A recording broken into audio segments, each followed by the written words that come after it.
Guys, I'm really sorry about that. My camera ran out of memory in the middle of filming the setup video and it kind of cut off. So what I'm going to do is I'm just going to do a flip through then of November and then a flip through of how I set up December since it got cut off so much like halfway through. So November, I really tried to do something different.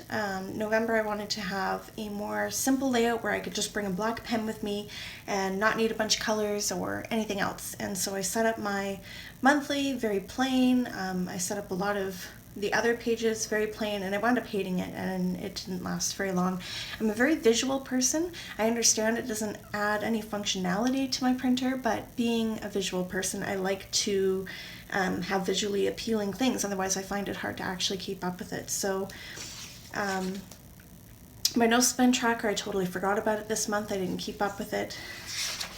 This was my weekly time blocking, which I love the idea of, but it took so long to set up, so I didn't really bother to do it again. I might toy around with different spreads or layouts because I did like the functionality of it, and I think it's a great planning tool. Ideally, I could do the same thing in my calendar app on my iPhone, but again, it comes down to having something tactile and something that I can actually that I can see and that it looks nice and that it's, I don't know, for me, I like the analog better than I like digital. So I don't know, I might do something like this again. We'll see. And then here was my first dailies, and again, I think it looks so ugly. I went back later and tried to use highlighters to add color, but it just wasn't the same thing. Here I tried a different way of doing my time tracker. I did not like it. Here I started adding color back in again. Here I started planning for next bullet journal, which is funny because I still have like more than half of this book left, but I'm just so excited for setting it up for next year. Back into dailies again, still adding more color. Did a weekly spread. I think I got this idea from howtobulletjournal.com. I can't remember 100%, but I'm pretty sure that's where it was from, and I liked how she had incorporated the time blocking into her weekly layout, so that was kind of fun. I might do that again. I'm usually not huge into the weekly layouts, even though I love the way they look, but and then here I went right back to my regular weeklies because I missed the colors so much. Here's another weekly I did. I didn't bother doing the time tracking, which I wish I had put in here, but again, I was just fiddling around with different styles. Back into my dailies again. This was just some random notes. And then here we had the rest of November, and then we get into December. So this was my first time doing like a header page or a welcome page or whatever you want to call it. I've never done one of those before. It was actually a ton of fun.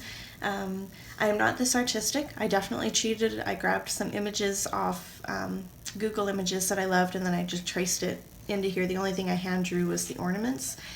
Everything else was traced in here. I went back to my regular monthly spread. I still have a lot to add to this, but I figured I would film the setup video before I add a bunch of stuff to it. And I loved it. It had a ton of color, and it's right back into my regular monthlies. I just love the way it looks. So, and then we get into, I started doing my health tracker again, my health and fitness tracker again, because I haven't had that over the last month or two.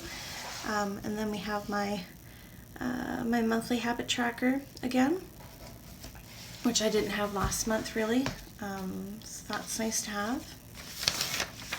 Then I have my dailies again and my Sims cheat codes. I've started playing The Sims 4 again, so I just wrote down a bunch of cheat codes because I'm a bit of a nerd like that.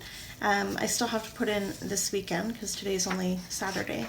And then there was this payment tracker and debt pay down that I saw. I can't remember if it was on Instagram or Pinterest, and for the life of me I can't remember who it was, but I thought it was really awesome. So here you list down, well, what I did is I list down the day that my bills are due, and then I put a little box, and once they're paid I put an X in it.